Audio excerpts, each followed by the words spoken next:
आज हम स्टार्ट करने जा रहे हैं क्लास 11th एक्सरसाइज 9.1 एपी। तो इसके अंदर सीक्वेंस एंड सीरीज, और ये जो 9.1 है वो बेसिक है ऑफ क्लास 10th का। जैसा कि हमने चैप्टर 5 क्लास 10th में हमने एपी पढ़ी थी, उस और हम जो भी हमारा उसमें बेसिक यूज हुआ था वो बेसिक हमारा यहाँ पर यूज होना है। बस हमें वो क्लास 10 का बेसिक आना चाहिए। एक बार मैं उस बेसिक को एक बार रिवाइज करा देती हूँ, उसके बाद हम अपना एक्सरसाइज स्टार्ट करेंगे 9.1। ठीक है ना। तो देखिए जैसे हम लोग क्या करते थे कि बेसिक में कि अगर हमें एपी फाइंड करने की कोई भी सीरीज अगर हमारे पास एपी है या नहीं, कोई सीरीज अगर हमारे पास एपी है या नहीं, तो हम उसका पता कैसे लगाते थे कि वो सीरीज एपी है नहीं। तो हमें क्या करते थे कि हमारा जो एपी होने के लिए हमारा जो कॉमन डिफरेंस होता है, एपी होने के लिए जो कॉमन डिफरेंस होता है वो क्या होना चाहिए, वो सेम होना चाहिए। तो इसी तरीके से हम लोग डी फाइंड करते थे, और हम सीरीज को भी कह सकते हैं कि ये एपी है। ठीक है ना। अगर डी सेम है तो यानी हम कह सकते हैं अगर हमारे पास सभी सेम आ जाते हैं तो, और यहाँ पर कहा जाता है डी को कॉमन डिफरेंस कहा जाता है। ठीक है ना, कॉमन डिफरेंस कहा जाता है। अब जैसे कि मैं एक सीरीज ले लेती हूँ यहाँ पर A1, A2, A3,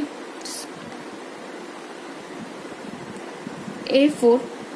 ठीक है ना। तो मैंने यहाँ पर एक सीक्वेंस हमने ली और हमने ये फाइंड करना है कि एपी है नहीं या नहीं।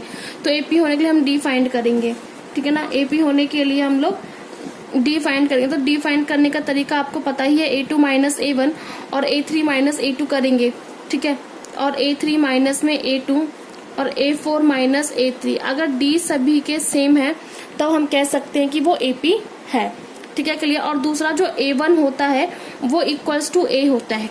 ठीक है ना, क्योंकि ये फर्स्ट टर्म, A1 को हम फर्स्ट टर्म कहते हैं, A1 को हम फर्स्ट टर्म कहते हैं। ठीक है ना। और A1 को हम A भी लिख सकते हैं।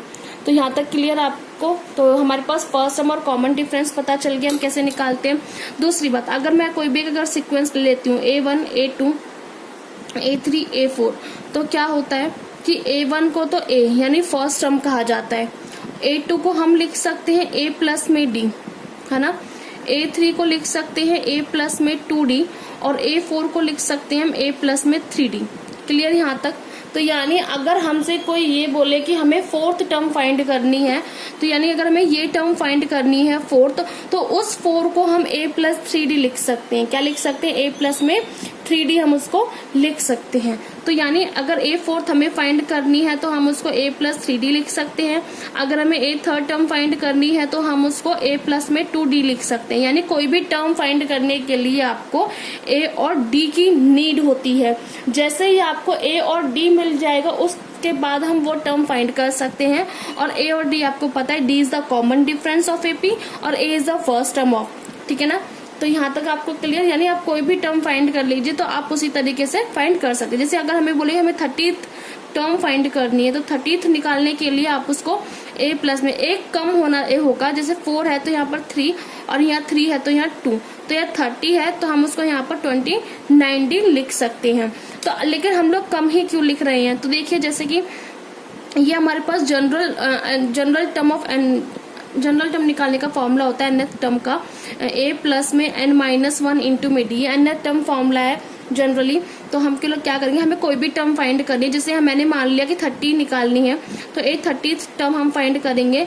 तो n की वैल्यू यहाँ पर क्या है, 30। अगर हम कंपेयर करें तो A प्लस में n की वैल्यू अगर आप ये 30 रखिए माइनस में 1 इंटू में D, तो A प्लस 30 माइनस 1 कितना हो जाएगा, D।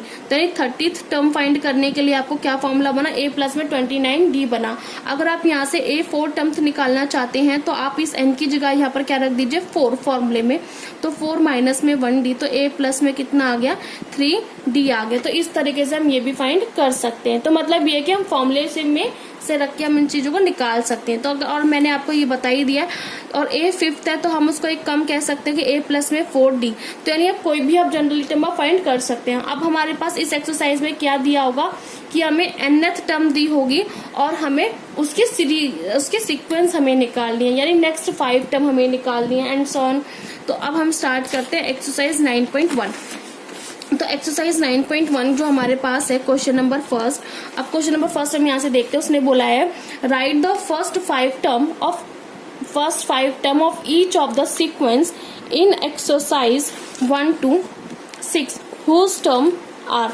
अब उसने क्या बोला है कि हमारे पास हमको क्या दे रखा है, हमें यहाँ पर nth टर्म दे रखी है। nth टर्म 1 to 6 क्वेश्चन में nth टर्म हमें गिवन है और हमें क्या निकालना है, फर्स्ट 5 टर्म निकालनी है सीक्वेंस की। तो ठीक है, तो हम क्वेश्चन फर्स्ट लेते हैं। तो क्वेश्चन फर्स्ट क्या गिवन है हमारे पास, क्वेश्चन फर्स्ट गिवन है an प्लस में 2। अब उसने बोला कि सीक्वेंस की फर्स्ट 5 टर्म। अब फर्स्ट 5 टर्म मतलब पहली पांच मतलब a1 हमें फाइंड करना है, हमें a2 निकालना है, हमें a3 निकालना है, हमें a4 निकालना है, हमें a5 निकालना है। तो हमें ये 5 फाइंड करनी है। तो अब देखिए, अगर हम एक एक करके काम करते हैं इन चीजों पे, हमें क्या निकालना है, हमें a1 फाइंड करना है। तो a1 के लिए हमने यहाँ रखा a1 रखा। अगर हम कंपेयर करें तो a की जगह a है, लेकिन n की जगह क्या है यहाँ पर 1। तो हम इस nth टर्म सीक्वेंस में nth टर्म में हम लोग क्या पुट कर देते हैं, n की जगह 1 पुट कर देते हैं। और जहां जहां n है, तो अब इसको सॉल्व कर लीजिए। 1 प्लस में 2, 1 प्लस 2 3 इंटू में 1, तो कितना आ गया, 3 1 जा 3 आ गया। तो a1 की वैल्यू आपको मिल गई 3। सेम इसी तरीके से आप a2 निकाल लीजिए। a2 निकालेंगे तो आप n की जगह 2 रख दीजिए, ठीक है। तो 2 प्लस 2 4 और 4 2 सा कितना हो जाएगा 8। तो a2 की वैल्यू आ गई आपके पास 8। a3 निकाल लीजिए। a3 जहां जहां n है वहां आप 3 पुट कीजिए। तो 3 2 जा 5, 3 और 2 कितना हो गया 5, प्लस में है, और 5 3 जा कितना हो गया 15। क्लियर यहाँ तक। उस तरीके से a4 आप निकाल लीजिए। a4 अब 4 रखिए यहाँ पर, 4 प्लस में 2, 4 प्लस 2 कितना 6, 6 4 जा कितना हो गया 24 हो गया। क्लियर यहाँ तक। ऐसे आप a5 निकाल लीजिए। जब आप a5 फाइंड करेंगे तो कितना आ जाएगा 5 प्लस 2, 5 प्लस 2, तो आप क्या होगा 5 प्लस 2 कितना 7, और 7 5 जा कितना जाएगा यहाँ पर 35 जाएगा। क्लियर यहाँ तक। उसी तरीके से आप सीक्वेंस फाइंड कर सकते हैं। नेक्स्ट 5 टर्म आप फाइंड कर सकते हैं। क्लियर यहाँ तक। तो आपको आई होप ये क्वेश्चन समझ आया होगा, और इस तरीके से हम नेक्स्ट 5 टर्म हम निकाल सकते हैं। तो हमारे पास क्वेश्चन 2। अब क्वेश्चन 2 क्या है, क्वेश्चन 2 हमारे पास है n अपॉन n प्लस 1। तो इस तरीके से हम फाइंड करेंगे। क्लियर यहाँ तक। तो हम यहाँ पर लिख लेते हैं n अपॉन n प्लस में 1। तो ये हमारे पास है। हमें क्या निकालना है, a1 a2 a3 और a4 a5 हमें निकालना है। तो पहले a1 a2 a3 हम निकालते हैं। क्लियर यहाँ तक। हम क्या करते हैं इसके अंदर, a1 तो जहां जहां आपके पास n है वहां आपको 1 पुट करना है। तो 1 अपॉन में 1 प्लस में 1, तो क्या हो जाएगा 1 अपॉन 2 हो गया। सेम इसी तरीके से आप a2 निकालेंगे तो 1 अपॉन 2 प्लस 1, तो कितना आ जाएगा 1 अपॉन 3 आ जाएगा। सेम इसी तरीके से आप a3 निकालेंगे तो 3 प्लस में 1, तो कितना आ जाएगा 1 अपॉन में 4। फिर आपको क्या निकालना है, a4 निकालना है। तो a4 तो 1 अपॉन में 4 प्लस 1, एक सेकंड, यहाँ भी 2 और यहाँ भी आपको 3 रखना है। a4 निकालना है तो n यहाँ पर भी है तो 4 रखा जाएगा। तो यहाँ पर आपका 3/4, यहाँ आपका 2/3 और यहाँ आपका आएगा 4/5। इसी तरीके से आप जब a5 निकालेंगे, तो आप क्या रखेंगे, n की जगह आपको 5 रखना है। तो आपके पास n यहाँ पर भी है तो यहाँ 5 रखा, अपॉन में 5 प्लस 1, तो कितना आ गया 5/6। इस तरीके से हम अपनी सीक्वेंसेस फाइंड कर सकते हैं, यानी हम अपने फर्स्ट 5 टर्म हम फाइंड कर सकते हैं। क्लियर यहाँ तक। तो इसी तरीके से आप 1 to 6 निकालेंगे, ठीक। और हम स्टार्ट करते हैं।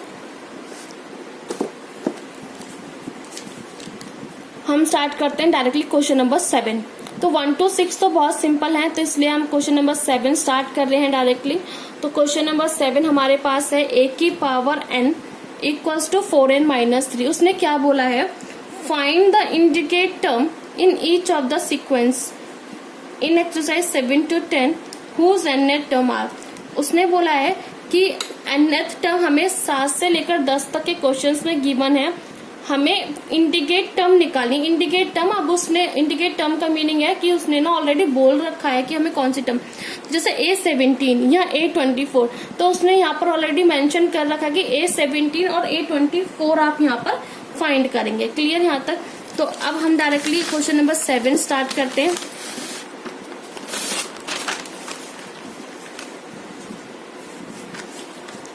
तो हमारा जो क्वेश्चन नंबर 7 है वो है an is equal to 4n minus में 3 और इंडिकेट टर्म उसने गिवन है A74 और A24।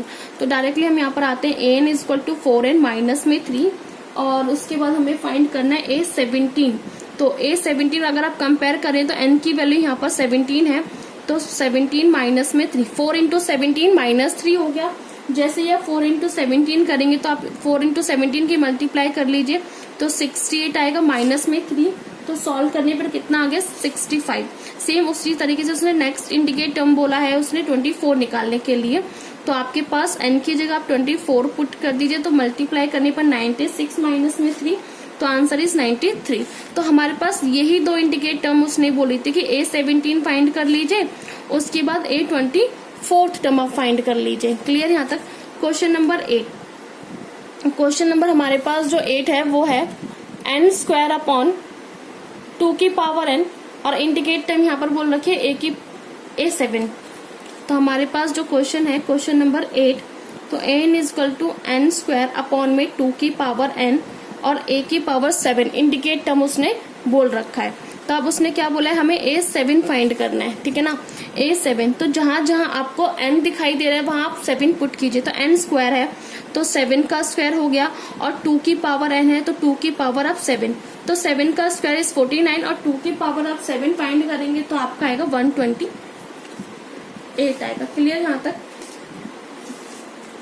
Question number 9।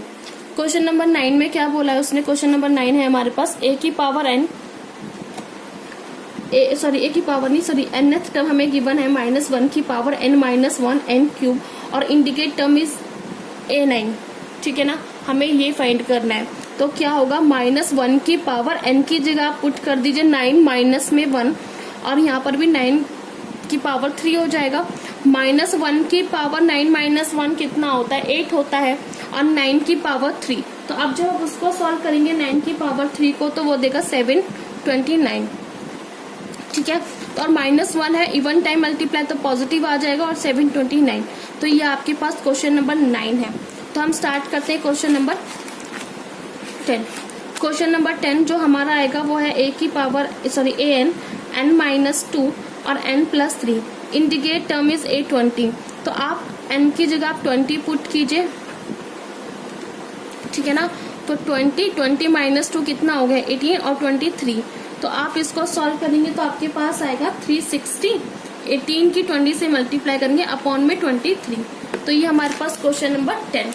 Question number 11। Question number 11 हमारे पास बोल रहा है, उसने बोला है नेक्स्ट क्वेश्चंस में राइट द फर्स्ट 5 टर्म, हमें पहली 5 टर्म हमें फाइंड करनी है, वही A1 A2 A3 A4 निकालनी है हमें, A5 और ईच ऑफ द सीक्वेंस, प्रत्येक सीक्वेंस की हमें निकालनी है। एक्सरसाइज 11 to 13 क्वेश्चन तक ऑब्टेन द कोरस्पॉन्डिंग सीरीज, और हमें और जो हमें मिलेगी, जो हमें सीक्वेंस मिलेगी उससे जो हमें सीक्वेंस मिली उसकी हमें सीरीज देखनी है, ठीक है ना। तो हम स्टार्ट करते हैं क्वेश्चन नंबर 11। अब अगर हम क्वेश्चन नंबर 11 देखें, क्वेश्चन नंबर 11 है हमारे पास A1 हमें गिवन है 3 और nth टर्म दे रखी है और उसने यहाँ पर ऑलरेडी मेंशन कर रखा है कि n की जो वैल्यू होगी वो 1 से बड़ी होगी। तो हमें ये सभी चीजों का ध्यान रखते हुए हम अपना काम करते हैं। A1 की वैल्यू हमें दे रखी है 3 और A1 3 है, तो मैंने आपको ऑलरेडी मेंशन कर रखा था कि A1 को हम कहते हैं फर्स्ट टर्म, ठीक है ना। और जो हमारे पास nth टर्म गिवन है वो है 3a n माइनस में 1 प्लस में 2 और for all n greater than 1, ये फॉर ऑल का साइन होता है और n की वैल्यू 1 से ग्रेटर उसने बोल दी है। क्लियर यहाँ तक? तो हम अपना काम करते, उसने ये भी बोला है ना, और हमें ये भी चीज का ध्यान रखना है, उसने ये भी मेंशन किया था कि हमें फर्स्ट 5 टर्म हमें फाइंड करनी है सीक्वेंस की। तो देखो फर्स्ट 5 टर्म कौन कौन सी होती है, एक तो A1 होती है, एक A2 A3 और हमारे पास A4 और A5। तो देख सकते हो हमें ये सारी फाइंड करनी है, लेकिन हमने ये चीज नोट करी कि A1 तो हमें ऑलरेडी गिवन है, तो यानी इस चीज का तो हमें पहले से पता है, हमें क्या फाइंड करना है, A2, A3, A4, A5 find करना है। तो हम डायरेक्टली A2 पे आते हैं, जो कि A1 निकालने की जरूरत अब नहीं है, तो A2 निकालते हैं। तो 3A और यहाँ n है तो यहाँ 2 पुट कर दिए, क्योंकि हम A2 पे काम कर रहे हैं। माइनस में 1 प्लस में 2, तो हम इसको आगे सॉल्व करते हैं। 3A 2 माइनस 1 कितना 1 प्लस में 2। अब देखो 3 इंटू A1, तो इस A2 निकालने के लिए हमें A1 की नीड है, तो इसलिए A1 हमारे पास यहाँ कितना है 3, तो उस A1 को आप यहाँ पुट कीजिए प्लस में 2, तो 3 3 9 प्लस 2, तो कितना आ गया 11 आ गया। तो यहाँ से A2 की वैल्यू आपको मिल गई। क्लियर, यहाँ तक A2 की वैल्यू आपको मिल गई है, यहाँ तक क्लियर। अब हमें निकालना है A3, तो हम क्या करते हैं, इस nth टर्म के अंदर आप पुट करते हैं 3A, जहाँ जहाँ n है -3 पुट करते हैं। अब 3A 3 माइनस 1 हो गया 2। अब ये जो A2 है, ये जो A2 है, अब हमने क्या देखा कि A3 निकालने के लिए A2 की नीड है। अब जो A2 है, A2 हम यहाँ क्या सॉल्व करके आए 11, तो हम यहाँ पर पुट करते हैं प्लस में 2, 11 3 33 प्लस में 2, तो कितना आ गया 35। क्लियर, ऐसे हम A4 निकालेंगे और ऐसे ही हम A5 निकालेंगे। क्लियर है, तो A4 निकालने के लिए A3 की नीड है, A5 निकालने के लिए A4 की। तो इट मीन्स कि जितनी भी हम टर्म निकाल रहे, तो बैक टू बैक टर्म्स हमारी वो यूज होती जा रही हैं नेक्स्ट टर्म में।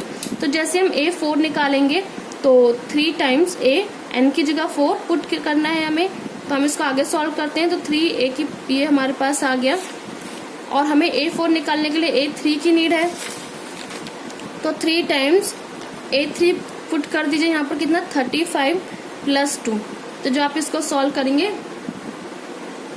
105, तो सॉल्व करने पर टोटली आ जाएगा 107।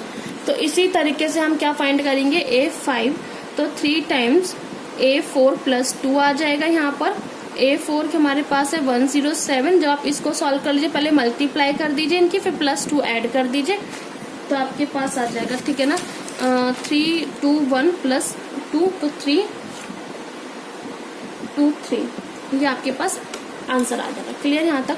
तो आई होप आपको क्वेश्चन नंबर 11 समझ आया होगा। अगर आपको क्वेश्चन नंबर 11 समझ आया तो आप नेक्स्ट क्वेश्चन नंबर 12 और 13 भी निकाल सकती हैं। क्वेश्चन नंबर 12 और 13 भी इसी तरीके से हमारे पास सॉल्व होंगे।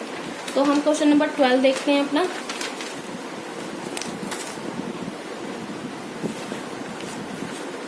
क्वेश्चन नंबर 12 है हमारे पास कि A1 इक्वल्स टू -1 और an गिवन है an -1 अपॉन में 1, और यहाँ मेंशन कर दिया। अब देखना मेंशन भी कर दिया है इसने, तो हम एक एक चीज हम ध्यान से देखते हैं और हम अपनी नेक्स्ट 5 टर्म निकालेंगे और हम उसमें सीरीज भी निकालेंगे। एक मिनट, हमने ना लास्ट क्वेश्चन में हमने सीक्वेंस तो निकाल दिया था लेकिन सीरीज नहीं निकाली थी, तो मैं इस क्वेश्चन की सीरीज आपको बताती हूँ। देखो सीक्वेंस निकाला हमने,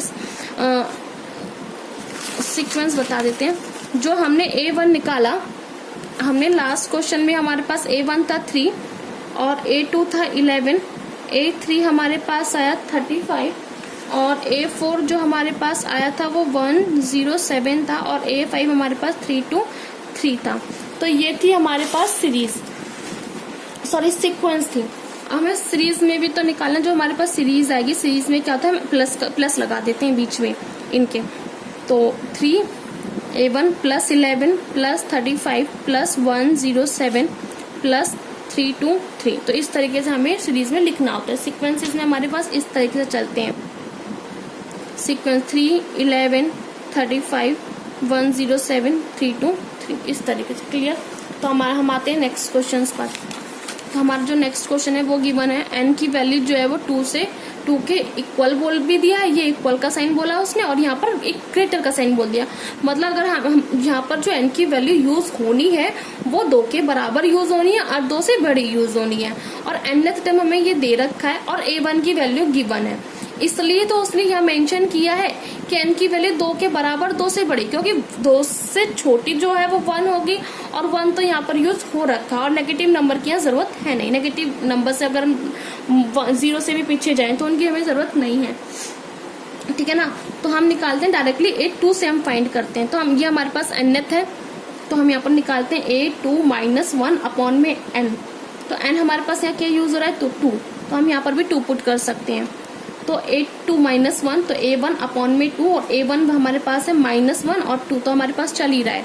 क्लियर, यहाँ तक 2 हमारे पास चल रहा है। यहाँ हम निकालते हैं A3, तो nth में आप पुट कीजिए nth टर्म में, तो 3 तो 3 -1 यहाँ A2 आ गया अपॉन में 3। A2 की वैल्यू हमारे पास है -1/2 और नीचे क्या चल रहा है 3 चल रहा है, और जब आप इसको सॉल्व करेंगे तो -1/6 आ जाएगा। क्लियर, सेम इसी तरीके से A4 हम निकालेंगे, तो A4 निकालने के लिए A4 -1/4, तो A4 -1 यानी A3 अपॉन में 4। A3 की वैल्यू कितनी आ गई -1/6 अपॉन में 4, और जब आप इसको सॉल्व करेंगे तो -1/24 आ जाएगा। सेम इस तरीके से आप A5 निकाल लीजिए, तो आप यहाँ पर 5 पुट कीजिए, 5 माइनस में 1/5 तो A4/5, तो A4 की वैल्यू कितनी है -1 इसकी जगह हमने ये वैल्यू रखी और नीचे जो अपॉन था वो रखा, तो -1 और जब 24 की 5 से मल्टीप्लाई करेंगे तो कितना आ जाएगा 120 आ जाएगा।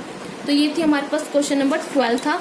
ये हमारे पास सीक्वेंस आ गया। अगर हमें सीरीज निकालनी है तो सीरीज के लिए हम क्या करेंगे, सीरीज के लिए A1 plus A2 plus A3 plus A4 plus A5, तो A1 हमारे पास -1 प्लस A2 की वैल्यू हमारे पास है -1/2 प्लस A3 की वैल्यू -1/6 प्लस A4 की वैल्यू -1/2 24 प्लस -1/120। क्लियर यहाँ तक?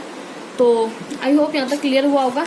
इसी तरीके से हम अपना क्वेश्चन नंबर 13 फाइंड करेंगे। A1 और A2 की वैल्यू आपको गिवन है कि 2। देखो क्वेश्चन नंबर 13 में ना उसने ना ऑलरेडी क्वेश्चंस कि A1 और A2 की वैल्यू 2 है और an -1 और n मैंने यहाँ क्वेश्चन लिख दिया है इसी, और इसको हम देखते हैं। यहाँ पर उसने क्या बोला है A1 equals to A2 equals to 2। इसका मीनिंग है कि A1 की वैल्यू भी 2 है और A2 की वैल्यू भी 2 है, और हमें नेक्स्ट 5 निकालनी है। नेक्स्ट 5 मतलब अब क्या रह जाती है A3। अब नेक्स्ट 5 पे अगर हम ध्यान दें यहाँ पर, तो A1 A2 A3 A4 A5। अब A1 A2 तो हमें ऑलरेडी दे रखी हैं, तो हमें क्या, हमारे लिए क्या रह जाता है A3 A4 A5, ये 3 टर्म रह जाती हैं। तो बस हमें यहाँ पर डायरेक्टली यहाँ पर 3 पुट कीजिए, तो A3 माइनस में 1, ठीक है, और यहाँ -1, तो 3 -1 A2 हो गया माइनस में 1, और A2 की वैल्यू हमारे पास कितनी है 2 -1, तो A3 की वैल्यू कितनी आ गई 1। A3 की वैल्यू कितनी आ गई 1। आप A4 निकालेंगे, जब आप A4 निकालेंगे तो A4 -1 तो A3 -1, A3 की वैल्यू 1 आपने यहाँ से निकाली, तो आप यहाँ पुट कर दीजिए, कितना आ गया 0। और इसी तरीके से आप A5 निकाल लीजिए, तो जब आप A5 निकालेंगे तो A5 -1 तो A4 -1, A4 की वैल्यू 0 -1 तो कितना आ गया -1। तो देख लीजिए, जब आपने A1 निकाला तो 2, A2 निकाला 2, A3 निकाला 1, A4 निकाला 0, A5 निकाला -1। तो ये थी आपकी सीक्वेंस। जैसे ही हमने इसको सीरीज में लिखना है, तो सीरीज में हम कैसे लिखेंगे A1 plus A2 plus A3 plus A4 और प्लस A5। ये थी हमारे पास ऑब्टेनिंग सीरीज। क्लियर, ये थी हमारे पास सीरीज। अब हम आते हैं अपने क्वेश्चन नंबर 14 पर। क्वेश्चन नंबर 14 पे हम आते हैं। जो हमारे पास क्वेश्चन नंबर 14 है, क्वेश्चन नंबर 14 हमारे पास फाइबोनाची सीक्वेंसेस। तो A1 और A2 हमारे पास गिवन है 1। तो ऑलरेडी लास्ट क्वेश्चन में मैंने आपको इसका मीनिंग समझा दिया कि A1 equals to A2 equals to 1 का मीनिंग है कि A1 और A2 की जो वैल्यू है वो 1 के इक्वल है। क्लियर यहाँ तक? उसके बाद हमारे पास ये गिवन है an -1 प्लस an -2, और यहाँ पर कंडीशन है n ग्रेटर है 2 से। क्लियर, यहाँ तक इक्वल नहीं लगा सकते क्योंकि यहाँ A2 ऑलरेडी गिवन है, इसलिए इक्वल का साइन नहीं लगाया गया है। और हमारा जो मेन मोटिव है इसको सॉल्व करने का, हमें उसने क्या बोला है फाइंड, उसने फाइंड an प्लस में 1 अपॉन an और n इज इक्वल टू 1 2 3 4 5, उसने ये निकालने के लिए बोला है। तो मतलब मेन मोटिव हमारा ये है और गिवन भी ये दे रखे हैं, तो यानी इनका यूज करते हुए हमें यहाँ पर काम करना है, ठीक है ना। तो हम काम करते हैं, क्लियर, ठीक है। तो अब देखना यहाँ पर कैसे काम होगा। अब चीजों को एक एक चीजों का ध्यान रखना है और ये काम करते जाना है। A1 A2 गिवन है, हम A3 निकाल लेते हैं। जब हम A3 निकालेंगे तो यहाँ पर n की जगह आप 3 रख दीजिए, यहाँ पर 3 माइनस 1 प्लस में यहाँ भी 3 रख दीजिए। तो 3 माइनस 1 कितना हो गया 2, प्लस में 3 माइनस 2 कितना हो गया 1। तो और ये किसके बराबर चल रहा है A3 के। तो मैंने ना ये देखा कि जब हम A3 निकालेंगे तो हमें A2 और A1 की नीड है, और A2 और A1 तो हमें यहाँ पर ऑलरेडी गिवन है। तो ये कितना हो गया 1 प्लस 1, तो कितना हो गया 2, ये A3। तो A3 किसके बराबर आ गया 2 के, ठीक है। इसी तरीके से हम A4 निकालते हैं। तो A4 निकाल लीजिए आप, अन्यथ टर्म का यूज कीजिए। तो 4 माइनस 1 प्लस में 4 माइनस 2, तो ये आ जाएगा 4 माइनस 1 3 और 4 माइनस 2 A2। यानी जब आप A4 निकालेंगे तो अगेन बैक 2 टर्म्स का यूज हो रहा है। तो A3 के लिए 2, A3 की वैल्यू 2 और A2 की वैल्यू 1, तो कितनी आ गई 3।